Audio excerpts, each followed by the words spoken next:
हाँ, सबसे पहले किसने घर वालों के अलावा आपकी आंखों की तारीफ की, एक या किसी ने ऐसे तारीफ की हो कि आपको याद रह गया हो कि यार जिवें इन्हें तारीफ की थी इंज किसी ने की थी? एक फैन मुझे आज तक नहीं कभी भूल। खातून थी? खातून थी।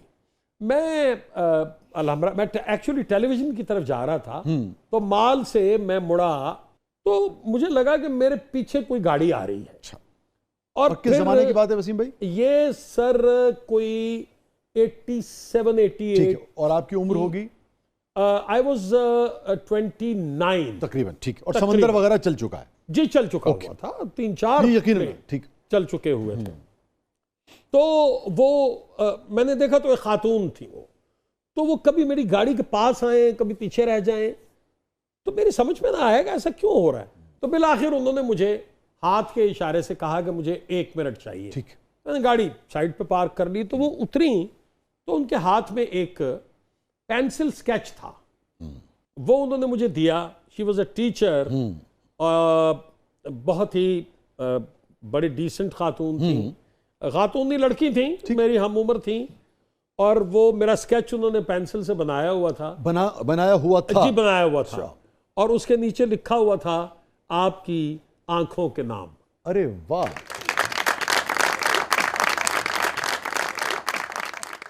तो वो मुझे नहीं कभी भी भूल बड़ा मुनफरिद वाक़या है ना? जी हाँ, वो मुझे कभी नहीं भूलती।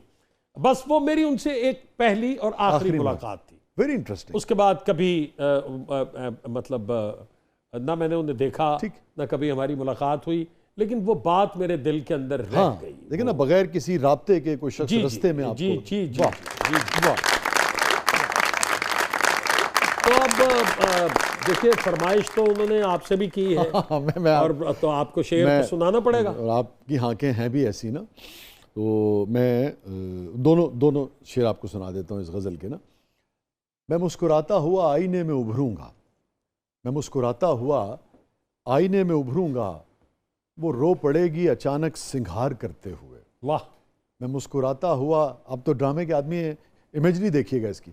मैं मुस्कुराता हुआ आईने में उभरूंगा, वो रो पड़ेगी अचानक सिंगार करते हुए।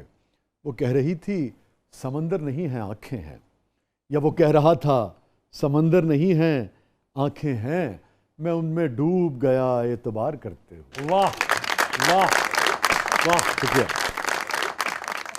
एक शेर और है, आप अदब से लगाव रखते हैं, लुत्फ लेंगे कि तुम्हें खबर ही नहीं है कि कोई टूट गया। वाह। तुम्हें खबर ही नहीं है कि कोई टूट गया, कोई टूट गया, मोहब्बतों को बहुत पायदार करते हो। वाह वाह वाह वाह। जी वसीम अब्बास साहब, आपके वालिद अनायत हुसैन भट्टी साहब बहुत अच्छा गाते थे। उनका कोई गाना जो आपको बहुत पसंद हो या उन्हें बहुत पसंद था, प्लीज़ वो गा के सुनाएं। वसीम भाई, उससे पहले मेरी दरख्वास्त है कि कमसिन वसीम अब्बास और उनके वालिद अनायत हुसैन भट्टी साहब की कोई बात आपको अपने वालिद की याद आती? मैं आपको अभी पहले तो हाल ही की एक बात ज़रूर बताना चाहूँगा कि जब मैं बीमार हुआ, अभी पिछले मैंने बताया कि मैं कुछ अरसा अपनी सर्जरी के बाद मैं बेड पे था, तो मेरे वालिद मुझे बहुत याद आते हैं, वैसे ही बहुत ही ज़्यादा याद आते हैं, इसलिए कि उन्होंने इतनी शफकत की हुई है, इस कदर मोहब्बत की हुई है कि मैं 2 दिन फूट फूट के बच्चों की तरह रोता रहा। मेरी बहनें फ़ोन करें, मेरे भाई साहब आ गए जो मेरे साथ वाले घर में रहते हैं, और मेरे से चुप ही ना हुआ जाए, क्योंकि मैं ये सोचता था कि अगर इस वक्त वो होते तो मैं उनकी मिन्नतें भी अगर कर रहा होता कि आप जाएं अपने कमरे में जाके आराम करें, तो वो किसी ना किसी बहाने मेरे पास ही बैठे रहते, वो ना उठते।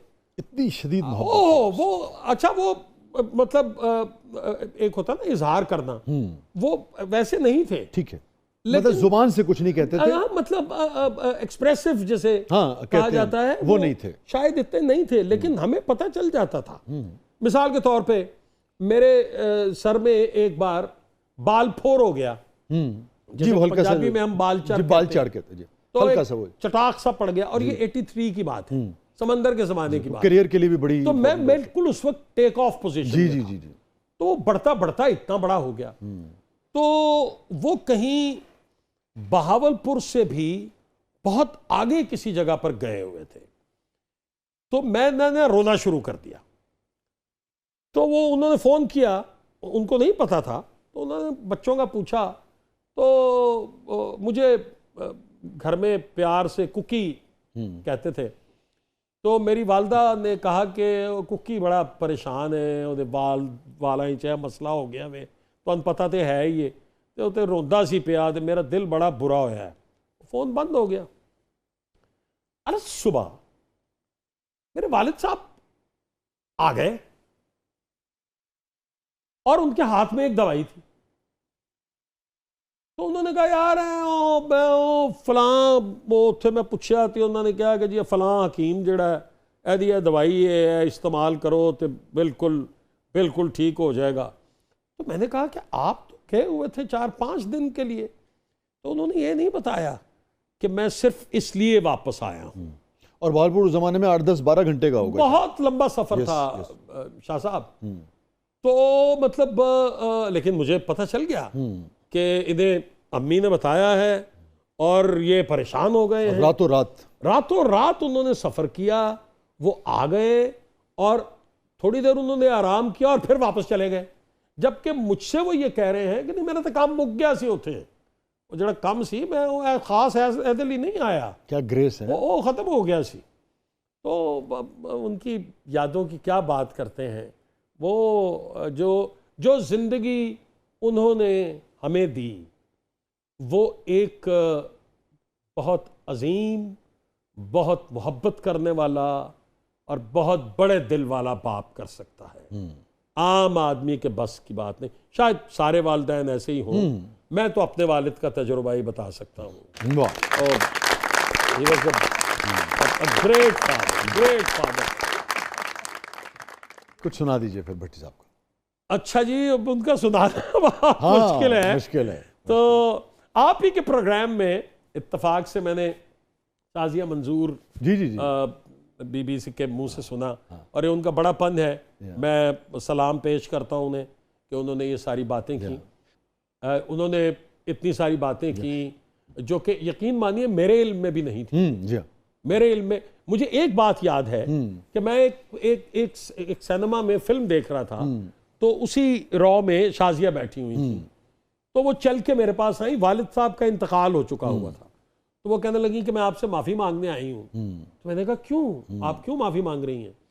तो उन्होंने कहा कि वो गा रही हूँ गाना उनका। तो मैंने कहा आप माफ़ी नहीं, खुदारा आप ये फिल्म ख़त्म हो तो आप मेरे साथ चलिए, मैं आपको खाना खिलाऊं।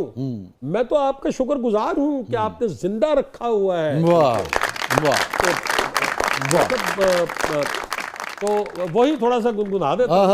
क्या कहने। ओ चन्न मेरे मखना, ओ चन्न मेरे मखना के हंस के एक पल इधर तकना के नजरा रस नहना दा चखना। चन्न मेरे मखना, ओ चन्न मेरे मखना हो, किसे दिया लाल गुलाबी बुलियां में सदके। वाह। हो किसे दिया लाल गुलाबी बुलियां में सदके, होली होली कुलियां। इसके आगे मैं नहीं जा सकूंगा, इसलिए बेटा इसी पे इक्तफा कीजिए और इसको